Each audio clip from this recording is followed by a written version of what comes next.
یہ آنکھ کا فتنہ ایسا ہے کہ اس میں بڑے بڑے پارسا لوگ بھی اس میں مبتلا ہیں، ہو جاتے ہیں۔ ہر ایک شخص اپنے گریبان میں منہ ڈال کے دیکھ لے کہ میں آنکھ کا صحیح استعمال کر رہا ہوں، برا غلط کر رہا ہوں، تو نظر آئے گا کہ پتہ نہیں کس طرح، خاص طور سے جو آج کل یہ اسمارٹ فون کا سلسلہ شروع ہو گیا ہے، تو اس نے بے حیائی اور آنکھ کے غلط استعمال کا دروازہ چوپٹ کھول دیا۔ اچھا خاصا نمازی ہے، پرہیزگار ہے، صف اول میں نماز پڑھنے والا ہے، لیکن تنہائی میں بیٹھا ہے اور اپنی آنکھوں کو اللہ تعالیٰ کی نافرمانی میں استعمال کر رہا ہے۔ کیا کتنی بڑی غداری، کتنی بڑی خیانت، کتنی بڑی نافرمانی۔ تو اس لیے میں یہ عرض کرتا ہوں کہ جس شخص کو یہ بھروسہ نہ ہو کہ وہ اپنے آپ کو محفوظ رکھ سکے گا اس فتنے سے، اس کے لیے ایسا فون استعمال کرنا جائز نہیں، جس کو یہ بھروسہ نہ ہو۔ اگر بھروسہ ہے تو بعض اوقات اس سے اچھے کام بھی لیے جا سکتے ہیں، لیکن پاؤں پھسلنے کا ہر وقت خطرہ، نگاہ کے پھسلنے کا ہر وقت خطرہ۔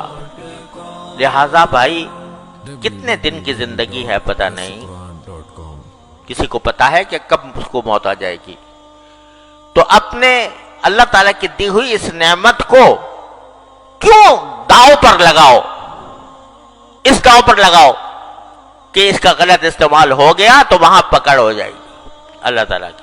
فاروق اعظم جیسا انسان جس کی تقوی و طہارت کی قسم دنیا کھاتی ہے، وہ جب یہ کہتا ہے کہ مجھے برابر سرابر چھوڑ جاؤں تو غنیمت ہے، تو ہمہ شمہ جو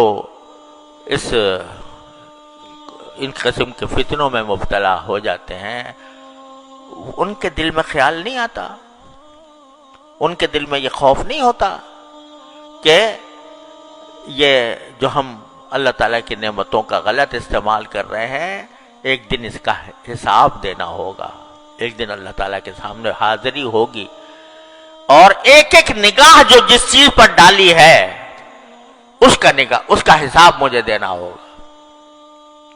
تو اللہ تبارک و تعالیٰ اپنے فضل کا، اور بھائی دیکھو یہی وہ چیز ہے کہ جو انسان سے محنت، مشقت اور اپنے نفس پر زبردستی چاہتی ہے،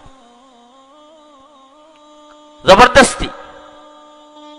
بہت عرصے تک میں بیان کرتا رہا ہوں، یا ایھا الذین آمنوا اتقوا اللہ وجاہدوا فی سبیلہ، کہ تقوی کا راستہ یہ ہے کہ اللہ کے راستے میں محنت کرو۔ کیا محنت کرو؟ کہ نفس کسی طرف بلا رہا ہے، مچل رہا ہے، گناہ کی خواہش دل میں پیدا ہو رہی ہے، اور تم اس خواہش کو زبردستی کر کے دباؤ، یہ ہے مجاہدہ۔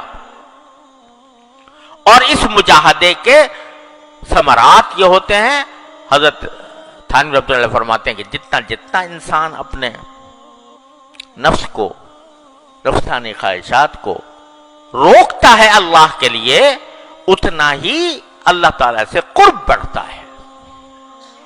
وَأَمَّا مَنْ خَافَ مَقَامَ رَبِّهِ وَنَهَى النَّفْسَ عَنِ الْهَوَىٰ فَإِنَّ الْجَنَّةَ هِيَ الْمَأْوَىٰ، جو اپنی خواہشات کو اللہ کے لیے روکتا ہے، دل تو مچل رہا ہے بہت، بے شک مچل رہا ہے، نفس بھی آمادہ کر رہا ہے، شیطان بھی آمادہ کر رہا ہے، لیکن مجھے یہ اللہ تعالیٰ کے سامنے جواب دینا ہے، اپنی ایک ایک نظر کا جواب دینا ہے۔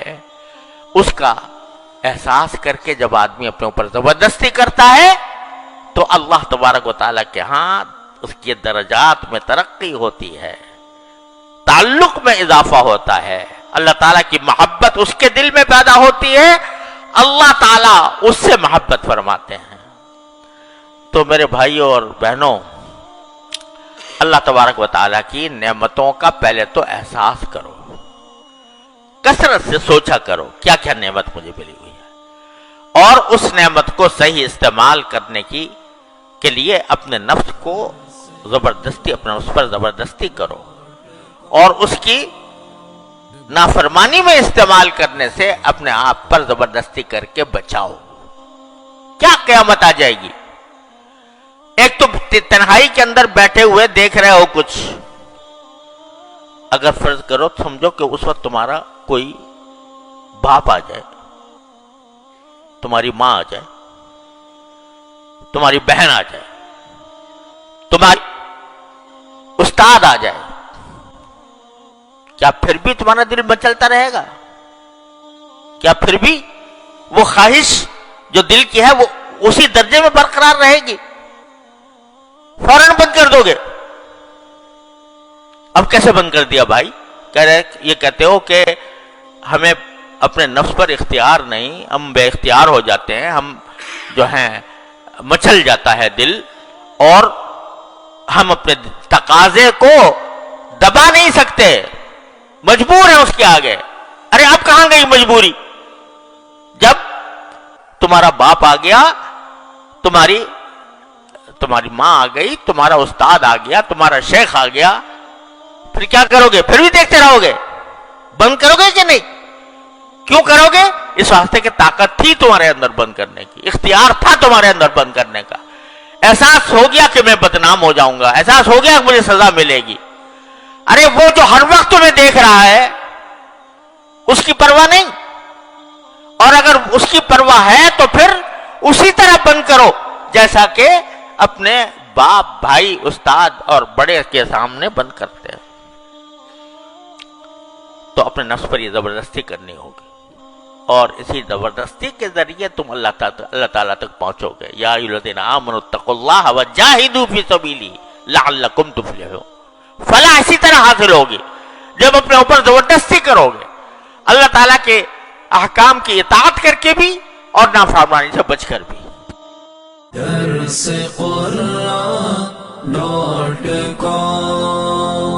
www.darsequran.com